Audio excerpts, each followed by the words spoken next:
Welcome to this Abelara tutorial. Introduction: what is CoreFlux? Yeah, so CoreFlux on the surface, if you're looking at it, is just another MQTT broker. And if you start talking about, well, I already have an MQTT broker, how do I choose one over the other? Then you kind of get into the problem where they're all kind of a commodity. The truth is CoreFlux isn't just an MQTT broker. It is an IoT platform that happens to be built on an MQTT broker. Their mission to build the most versatile and user-friendly IoT data pipeline in the industry. How they're doing that today is through seamless integrations, scalability, security, and flexibility. Currently, the tools they're using to make that happen, they've got the MQTT broker, they've got connectors, they've got data conditioning and transformation, and they've got their CoreFlux hub as their user interface. So CoreFlux is a company out of Portugal. On the surface, just make an MQTT broker, but that's where I'm saying it's not just a broker. It is an IoT platform that is built on a broker.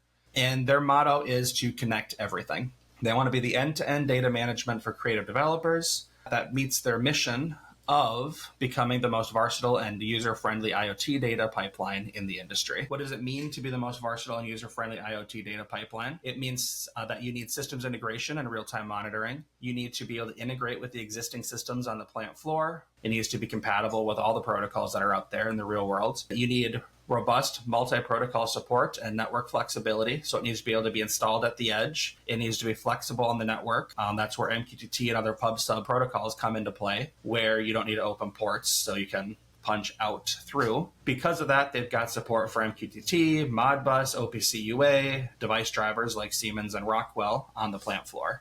Just to name a few. They've also got connectivity to all of your typical SQL databases, some vector databases, and all sorts of other stuff like CSV files and such. And a big part of them that other people don't have is that security standpoint. So one of the things that CoreFlux has above a lot of other brokers, especially ones you can just download for free, self-hosted, is access level controls. So you can down to the topic level, who can access what. You've got role-based security and everything built into the broker. You don't need an external database or extension to enable that security. It's just there out of the box. So here we get into the more typical what is CoreFlux, and even more at a broader level, what is an IoT pipeline. And that is taking data from the device layer and getting it to some form of a data store, and more importantly, to some screen or interface where a human can interact with it, but also where things like AI and machine learning, and coming soon, even agents and LLM. So you can see here some of the ones that they're talking about that they very clearly support are their Siemens S7 driver, Modbus. They've got a Beckhoff TwinCat driver. They've got a Rockwell driver, both old and new. They can be a bridge from one broker to the other. Everything gets into the CoreFlux platform in the center there. That is your broker. And it's got connectors on the other side like MySQL, Postgres, MariaDB, Microsoft SQL, Elasticsearch, OpenSearch, CrateDB, some data warehouses, all sorts of stuff. And they even got some integrations for things like Slack and Teams for alerting. At the edge, you're probably going to be using their self-hosted option, but they also have managed cloud options as well. They do offer a 7-day free trial on their cloud-hosted version, and the self-hosted one is a free download. And then some of the connectors and licensing from there, if you want to scale it out, will require more licenses as you go. So you might need a license for the Siemens driver or for the Rockwell driver, but to get the broker and that core functionality, you can land it for free and expand over time. Some of the use cases that they're using today with the existing system is for energy management, real-time asset tracking, production optimization. They're working in renewable energy, logistics, manufacturing, smart cities, connected vehicles, and all sorts of places. And as we said before, it's all built on an MQTT broker. They do that because it's streamlined and efficient. It enables two-way communication. It's built for scale. They've got some crazy good scalability options here on the broker level. And the big one is TLS encryption and role-based security, and ACL is all built in from the ground floor. And that's kind of CoreFlux at its core. CoreFlux demo overview. So yeah, the demo we're going to be going into today is an educational first demo that shows how CoreFlux LOT functionality transforms raw IoT sensor data into actionable intelligence using events-driven orchestration. You'll see real MQTT messages flowing through lot transformations, alerts firing based on thresholds, and time series data landing in a database, all defined in declarative lot code. We're going to learn about data modeling, event processing, business logic, database integrations, and real-world architectures. And the general flow of the data is going to be using a tool called Glances that will publish to the MQTT broker raw topics without any context. We're going to be using the lot actions and models to model those raw topics, add context, things like your timestamps, your units of measurements, and things like that, and then store that data into TimescaleDB in a time series database, using that database to publish that data back to the MQTT broker as aggregates on a 1-minute pulse. So we get 1-minute averages. And then we're using the lot actions to build alerts, memory and CPU usage thresholds for both warning and critical. And we'll use a stress test on the local computer here to really give you real alerts based on CPU usage. So yeah, with that, we're going to have 5 different data models, 3 transformers, 2 intelligent alerts, and a database route, all through this tutorial that will be publicly available for anybody to learn and use after they watch the video. Part 1. Setting up the environment. All right, so in the demo here that we put together as we were reviewing the product to give feedback, as well as to provide value to the community to have a jumping off point where they can learn the basics of the lot language and the lot functionality inside of the CoreFlux broker. This is a educational demo. This isn't production ready code. There are things we're doing in here that not necessarily advisable, but we can expand on as we go deeper. Things like hard-coded passwords and some risk of SQL injection, but that is all at the sake of getting an educational first demo. So with that, we're going to go over data modeling, event processing, and the business logic, and database integration, and the architecture that we use to make this all happen. So at a high level, we are going to be using Glances, which is going to monitor our system usage. If you're running on Windows, like I am here, it's not going to be match exactly what your task manager shows, but it's good enough for the sake of the demo. If you're running on Linux, it's going to show you your real usage. We're going to be publishing our system data to an MQTT broker, using the lot actions to transform and enrich this data, store it in a database, and pull back aggregates as we go. We're going to be going into this demo.glances. This lot notebook is the lot notebook file that they use. Lot notebooks is also an extension for VS Code. You could also use it in other IDEs like Cursor that are built on VS Code. That adds features that allow us to connect to the broker and interact with it in the ways we're going to show you in this demo. And then we've got some config folders that are just setting up our general infrastructure around the broker. We'll go into the Docker Compose briefly, but the purpose of this demo is to go deep into the lot notebooks. Stay tuned for future videos if you're interested in more of the details of Docker. Part 2. Building the stack. So we're going to quickly run over our Docker Compose here just to tell you about each of the parts of the stack that we used for the infrastructure. Just get into the architecture a little bit. We have the CoreFlux broker itself, which will be the MQTT broker. It's also where all of our functions are running in the lot notebook. We have Glances. This is what is going to be monitoring our system and publishing our data to that MQTT broker. We chose Glances because it is a raw data set that anybody can have access to. That's going to be the same. It won't require you to sign up for any APIs or pay anything to get the data that we're using in this demo. So while it's not a real industrial use case, it's something repeatable that anybody can pick up and learn regardless of if they're on their laptop, on a desktop, or on a VM. It is going to be our system monitor, so it's going to be things like your IP address, your memory usage, your CPU, your disk I/O, all of your computer information. And once we get this Docker stack spun up, we'll go into a little bit more about what data that brings.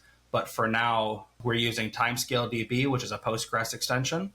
And this is going to be our Postgres database using the SQL connectivity features of the lot notebook to store our data in a time series and be able to access that as we move forward.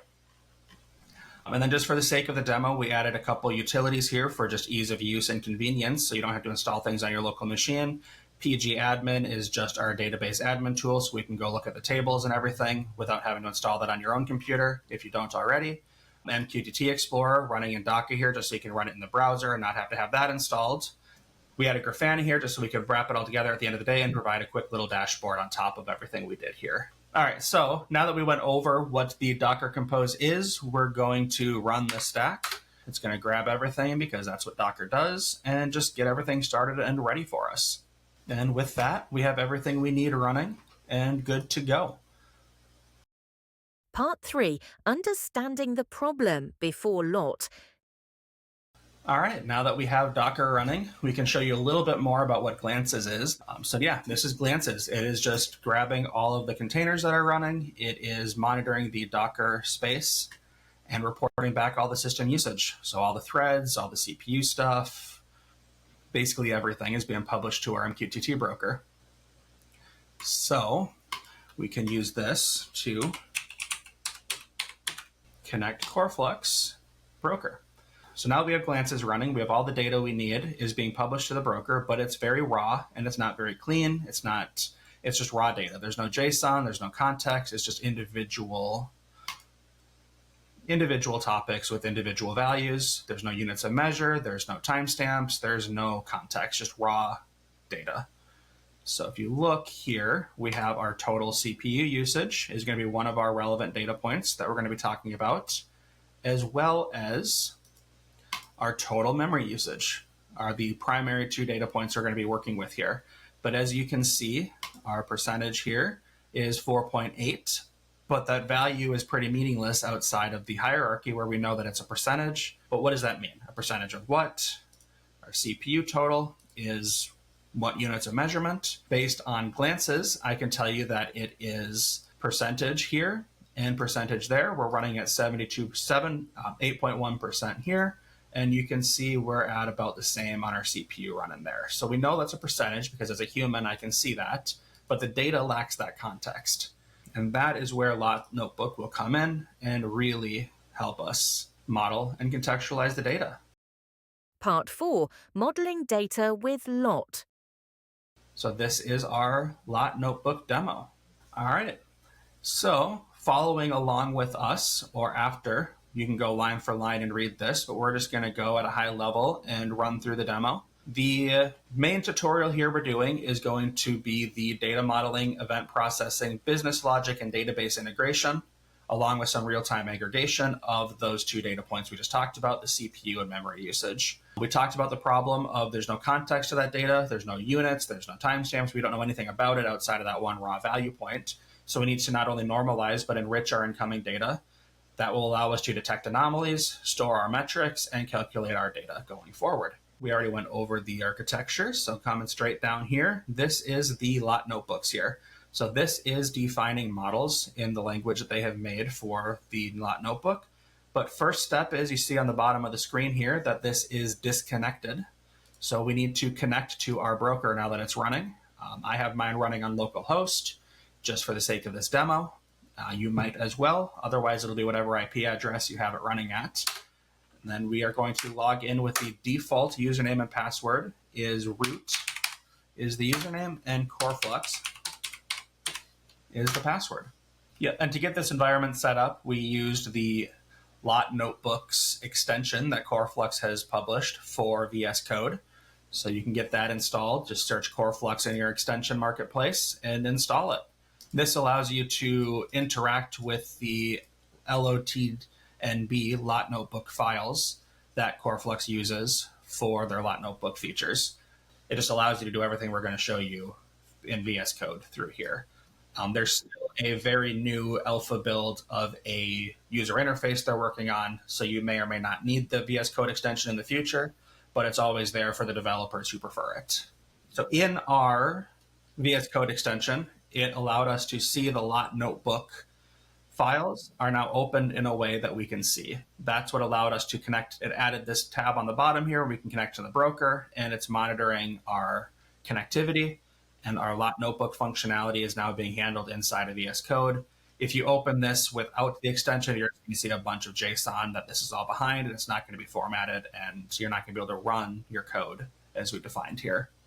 So the first thing we did here is defined a base model that all of our other models will inherit from. So every model we have is going to have a timestamp, a host name, and a metric name. And from there, we're going to add different data based on what we need for the different models, but every model is going to inherit from this base. So to get this base model from our VS Code notebook where we've defined it to running in the broker, you can look down here at the CoreFlux entities on the bottom. And right now we only have rules. These are the rules that are pre-installed by the broker. Don't change those. You can right now, but don't. Once I press play right here to execute the cell, it's going to take this block of code that we made, run it, and give it a second. We should see it down at the CoreFlux entities down here. This CoreFlux entities is representing what's in our broker. If it's got a blue sign like this with a notebook, that means it matches the file. If it doesn't match the file, you'll have a yellow triangle little alert sign. So this is telling you what's in the broker and if it matches what's in your files or not. So right now we have our defined model of our base model in our broker. And I am going to use this to pivot real quick now to show you this is that beta version, the first release of their user interface that we talked about. From here, yes, we can see our logs and stuff, but the part that we want to show you is our lot editor. We can see that we have our base file right here. We can see all of our rules. We can see that we don't have actions, we don't have routes or visuals set up yet. But here we can confirm that our base model is in the broker, just like it said it was in our extension. And you can also just create models and stuff here. All right, so now that we've defined our base model, we've confirmed it's in the broker, and we've showed you what that looks like running in the broker. Now we can create our numeric value model that we have, which adds our value as a double and adds a unit of measurement. And you can see that comes in the models, so it's confirmed that it's in the broker. We had a string value, which just has a string. I got a time value that has a bunch of different measurements here. And we've got our alert, which we'll get to later. That's the deeper version of all this. And now we have all of our models defined in the broker. And again, the user interface, we can come and see all of these by looking at the lot editor. We can see all the models are here. And we can even use this user interface to define models or modify them once they're made. If we are a user who prefers not to use VS Code and just wants to get into the user interface, this is always an option for you.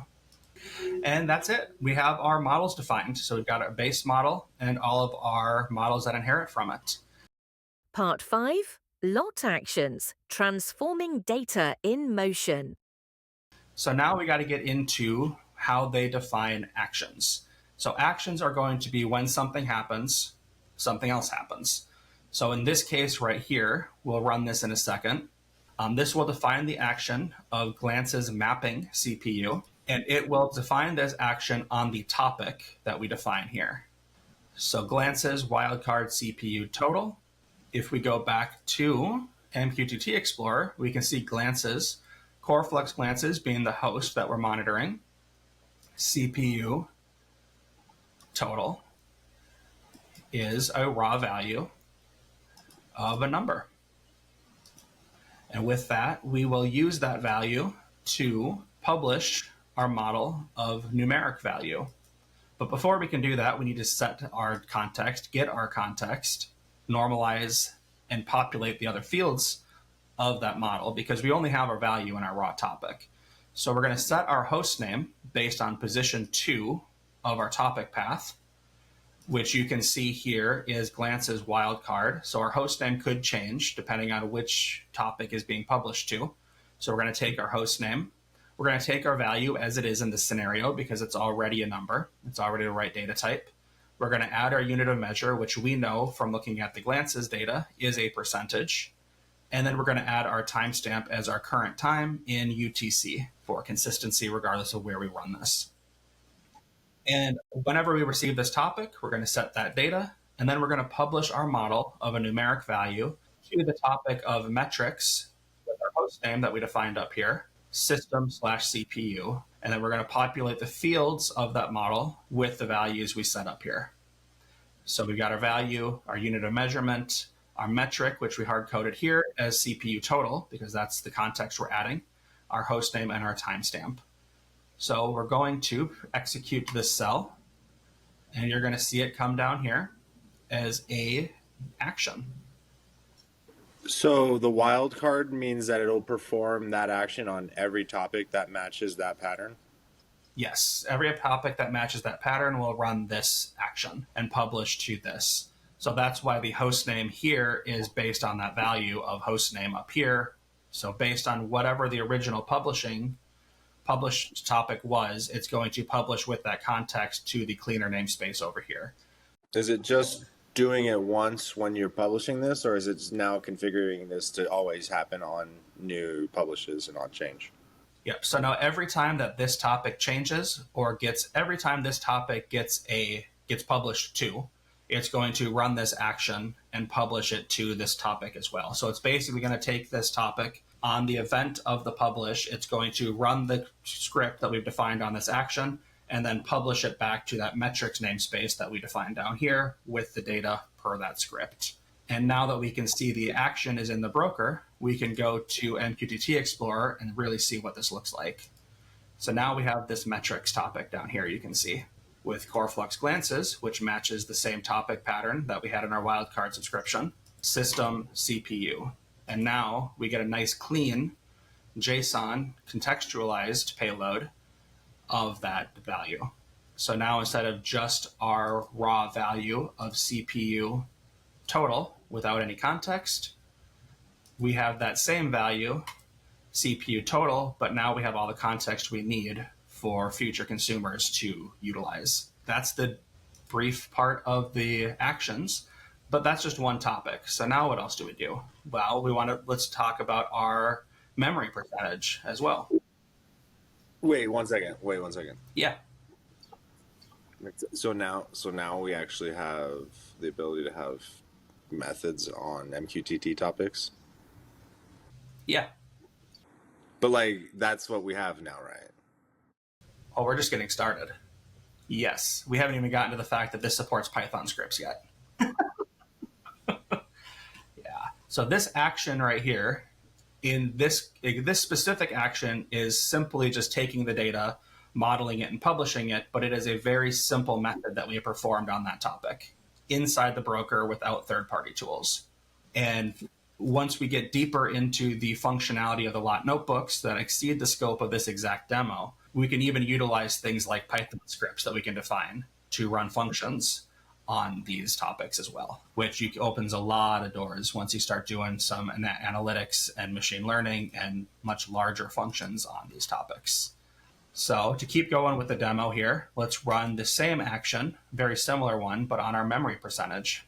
And it's going to do the same thing. You'll see it come on the bottom there. And then we're going to add our next one right here, which is a slightly different one. This is using our time value model, but doing all the same logic on different topics to publish our contextualized uptime of these containers. So now that we have our three actions, CPU, memory, and machine uptime, we can go back to the broker and see now that we have our CPU, our memory, and our machine uptime data all contextualized and valid.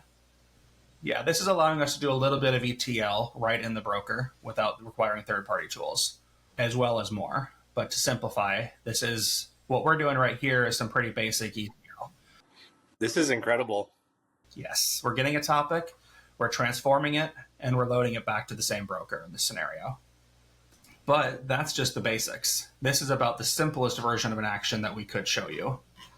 We're going to get into alerts later on, but before we get too far into alerts, I want to show you our database integrations. Part 6, routing data to a database. So this is where we are defining a route in CoreFlux, not just an action. So now here we are adding our SQL configuration.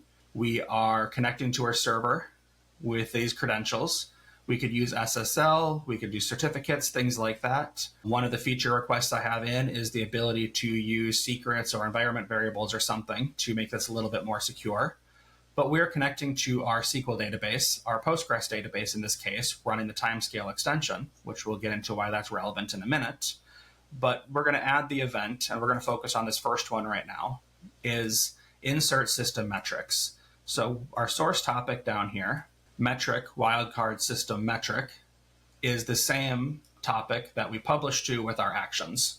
So we have contextualized that raw data, published it to this topic, and then when it gets to that topic, we're going to add another event here on our route to run this query. So we're going to insert data into our database table of numeric time series, because I lack creativity sometimes, and we're going to do our event name time, host name, metric name, value, and unit, which we know is always going to be valid because we defined it in our models. And we're going to load the data from our payload of that topic. So once I run this, we will have a bridge going from MQTT to SQL. And before we get into that, we're going to show you a little bit in PG admin here. And we have our CoreFlux demo database that I've spun up. You could look at the GitHub repo for more information about what we're doing here. But very specifically, we're going to go into PG admin. This is our database administration tool that we have running in Docker here, just so you didn't have to install it. And we can see that we created our two tables, alerts and numeric time series. You should recognize numeric time series from the route that we defined in our lot notebooks. So this is where we're going to dump our data. And if we go in and look at this, we have a clean database with no data in those tables whatsoever yet. And once we go back to our broker, we can see that CPU and memory are still publishing. We don't have any routes defined yet in CoreFlux. So once I run this, it's going to add our route. And now we can see that we have our route defined. And we are going to go back into our lot notebook user interface here. And now that we have some more stuff, we can see our models, our actions, and more importantly, here is the route that we just defined. Validated and verify that it is in the broker. So in the lot editor, in the lot user interface here, we can open up the lot editor and see that we have our models as we talked about. Here's all three of our actions, and the route that we just made, metric database, is right here running in the broker. So now if we go back to PG admin where we didn't previously have any data, we are going to refresh these tables, and you can see now that this is a hyper table. So it is time series compression with timestamp indexes and all of that. And when I run this, we're going to just have all of that new data that we added to the database. So every time we're publishing, Glances is publishing a new value every 1 second. That could be an event-driven sensor or UNS or something that you added in your IoT or IIoT application. And now we have all of our topics in the database here with all the context that we added through those models ready to go. Now we can see our history of all of our CPU utilization. And we do the same thing with memory as we saw in the table earlier. And we're not yet using this alerts table. So to recap what we've done so far, we've got everything going from our raw topic in Glances, from our CPU total, going to using a method and a data model to publish to our contextualized namespace our CPU total with the unit of measurements, timestamp, host name, and a metric name for an identifier. We are storing that data in a time series database. And the next step that we haven't shown you yet is that we are now pulling that data back as an aggregate. Part 7. Creating aggregates in LOT. So here we have our average of the last 5 minutes. We only see 4 data points here because we haven't been running it for 5 minutes yet. But this is giving us a 1 minute running average of our CPU utilization that's publishing to this topic every minute. And to show you how we're doing that, let's go back and look at that route we were defining earlier. We have our event query metric aggregates on every minute with the query over here that you can look at in more depth in the GitHub repository, but with the destination topic of metric aggregate system. So this is every minute going to publish a 5-minute aggregate of average 1 minute values for every metric and every host name that we are storing through those actions. So now we have a consistent 1 minute average for a rolling 5-minute period, and we could extend that to 15 minutes, half hour, per hour, however we want to define it. Just for the sake of this demo, we did a small 1 minute so that we don't have to wait too long to get that data. And so now, as we saw, we have from raw data to contextualized data to a time series database to aggregated data using nothing but the broker and a database. This is what in Ignition you would use a dataset tag to do. Yes, this would be a dataset tag in Ignition. That was actually what I was going to ask you. Can you do that? Before you just then showed me how to do it. So that's pretty impressive. Mm-hmm. Part 8, Lot Alerts and State Machine Logic. And then the third thing we haven't talked about yet is some slightly more advanced actions we are performing to do alerts. So you can see down here that just like the metrics, we are logging alerts to the database with a source topic, but we haven't defined those yet. We haven't run those actions. So those topics will never be published to until we come back up here and go to our CPU threshold alert. So this is showing how we can do some much more complicated logic with some statefulness to do alarm handling with nothing but the broker. So here we have a CPU alert action that we've defined, just like we did the rest of them. We're saying which topic we're running it on, and this is the topic that our other actions are publishing to, metrics, wildcard, system, CPU. So this is our contextualized and modeled CPU data. And we have some variables we've set up here for threshold critical and threshold warning. These are our set points that we'll use later in the script. And then just like before, we're setting our general values here of host name, our value, and our timestamp, but we're also setting our last known state. So this is using a feature we haven't talked about yet with the language is we can, inside of an action, get a value from another topic. So here we're getting our topic alert CPU state so that in this script, we know what our last state was so that we don't have duplicate alarms. So every time this publishes, we can use that state and the logic to know if we need to publish again or not, so that we can avoid nuisance alarms or things like that. So right here, we're getting into some of our more detailed logic, and bear with me here. This is using our CPU value. If it is greater than our threshold critical, then we're going to do one more check, and we're going to see if our last state is not equal to critical. This is what's going to make sure we don't publish duplicate alarms for the duration of the event.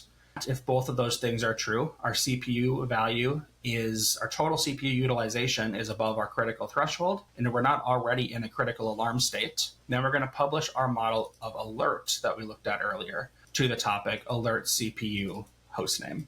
And we're going to give it a random UUID here, which is going to give it a unique identifier in the database for if we wanted to add future functions such as acknowledgement or things of that nature. Now we have a unique identifier to do that on. We have our severity published to the topic, host name, metric, everything as before. We've got our alarm message right here using our threshold critical set point in the message so that you know that your CPU on which host name crossed what the threshold was set at for the alarm. So you have a relevant alarm text. We'll use our timestamp. We'll publish the actual value that it was at the time of alarm and what the threshold was when it got there so that we can further analyze it in a historical use case. And we're also going to publish a second topic. So here you can see that we published a model that we defined. We are publishing a model to a topic. Down here, you can see a much simpler, we're not using JSON for this. This is just a simple raw data point, but you can see that we're publishing a topic, not a model, defining which topic to publish that to. And this one is just a raw string of critical. We'll get into that when we test the alarms. You can kind of see what that's doing. But because we're publishing this topic, that's what's allowing us to then reread that topic on the next time this is triggered to know if we need to republish our alarm or not. And anybody with a controls background will know kind of why you don't want to publish a bunch of redundant alarms if it's already in the state. So this makes sure that you only get your alarm on the rising edge of the event, not for every event afterward that's also on above that threshold. But we also have a warning. So if it's not above our critical threshold, but it is above our warning, then we're going to get the same thing for our warning, and we're going to publish our state of warning with the deduplication here of validating if it's already in that state or not. And so that we have the falling edge, because this is MQTT and we want to have all these events logged and known, we're also going to have our last statement here of if we get it. So if we are critical or warning, we're going to publish our falling edge of that alert as well to give an info alert that can be filtered out on other display systems and dashboards based on its severity here. But we're going to give that information alert to say that we have recovered. A more robust system, a more real alert system outside of the demo in a production environment might require acknowledgement. It might require a human to reset and clear the alert. In this scenario, we're automatically clearing when it goes back below that threshold, just for the sake of this demo. And then we're going to publish back our state of OK. So I'm going to run this just like before, and you should see it come in our actions there pretty soon. And then we're going to come down here to the exact same code, almost identical, just using memory instead of CPU. And we're going to run that one as well. Is the idea that if I want to make a change to the model, I just change the code and hit publish, hit run again? Yes. It's nice. Yep. And now this is all of our actions that we need for the sake of this demo. We have these alerts, but it's monitoring real CPU and real memory usage. So it's kind of hard to test if we don't actually spin up our CPU and our memory utilization to above those thresholds. So we're going to put pause on here for a second before I do the potentially dumb thing of live spinning up my CPU to above 50% and my RAM to above 50% and hope it doesn't cut out the video. But before we get there, let's follow along with the next step. Part 9. Visualizing everything in Grafana. We also built this dashboard in Grafana that will allow us to see what's happening in a much easier way. So we're going to come in here and we automatically configured this, but we're going to just double check and test that. We are going to see that we are connected to our database. And we're going to go back to our dashboards and find our pre-configured dashboard of our overview. So this one is going to give us, we'll say the last 15 minutes. That's about as long as we've been doing this so far. And see that we have had no alerts of any sort. We've got one host. We've got some data sitting here. No data from our alerts yet. We can see our live utilization for everything here. And once I run this test, we'll come back to this dashboard and see what we get from our alarm data. We can come in here and see that our CPU is still running and doing its thing. We're getting more and more data every second. And everything is running. Our demo is up and running. Everything is going according to plan and running how it's intended to. Now what do? How do I test our CPU? Part 10. Triggering alerts with a stress test. So this is where we have built our stress test over here. This is all accessible in our GitHub repository and our instructions on how to run it. So we have a bash script here that we won't get too deep into the weeds on, but this is going to run another Docker container that is going to intentionally inject and utilize as much CPU or memory as we have specified in this script, which will allow us to trigger those alerts and trigger those alarms. So we're going to go into our README that we made, and we're going to run this command in a bash terminal. And it is running, and you can see on our topics that we're getting much more utilization. And now we have our new alerts topic sitting here. And this is where we can see that we have our CPU alert that came in. And our CPU came back down, so we saw it go from alert, warning, okay, and we have our alarms there. All right, and so now that we ran that test, we're going to come in and see our dashboard. So now we can see that we had a critical alert and an info alert. We can see that we had those two alerts. We had one critical alarm, and we can see that we had our spikes right here. And that is our dashboard. We can come into our database that's powering that dashboard. Let's run our query to get our data of the historical data where we can see the spike happen in real time. And we're going to look at our alert data and see that we now have our alerts in our table. We got our critical alert when the value reached 66.5, and we recovered when we got back to 15.8. Because we're doing a pulled data on glances, just like with any other sensor, we have a 1 second pull rate, so a lot can happen in that second that can affect the data in between, just like in the real world. But yeah, so here's back to our dashboard. We can see all of our active alerts now. We've had 5, 2 critical, 1 warning. And then by nature, we know that 2 of those were back into the info. And we can see our timeline of those alerts by type. And we can see our averages through here, which our peak CPU was 77.3 when we ran that test. Our average memory was 6% because we didn't stress test that. And we have our dashboard. We can go into our database to bring all this home and see that we have all of our raw data from the alerts stored in our database for future use. And we can return back to our time series data to see that this whole time we have been just collecting more and more time series data based on every one of these metrics with nothing more than the database and the broker itself. So all of our functions, our methods, all of our routing and data modeling are being handled in the broker itself. Without any third-party tools, we're doing ETL, function calls, and just loading and contextualizing our data inside of the broker with nothing more than that broker. Recap and next steps. So we went from raw data on glances, publishing that raw data to our broker in a way that didn't give us any real context. We used our data models to contextualize that data. We then stored that into our time series database where we pulled back aggregate historical versions of that data, 1 minute averages in this case.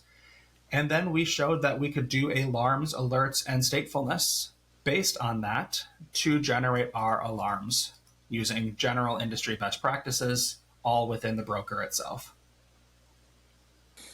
Incredible. Yes. And it's only getting better. It's only getting bigger. We didn't show how we can use Python to define functions using the Python language and run those as functions off of our topics with actions. We haven't gotten into the fact that we can do MQTT broker bridging through routes. We only showed the MQTT one. We could also use routes for APIs, both endpoints. We can both create an endpoint in the broker as well as interact with external endpoints as data sources. We can also create webhooks to trigger events and functions in our broker from some legacy applications. And yeah, the options are endless. Check out the CoreFlux documentation for the full suite. They've got some great tutorials that they've written as well that go a lot deeper. But this was our general overview and introduction to Lot Notebooks and CoreFlux as a whole. But yeah, that's what we got. Thanks for watching. If you like this content, links to check out CoreFlux are in the description, and don't forget to like this video and subscribe to the channel for more content like this. But that's alright.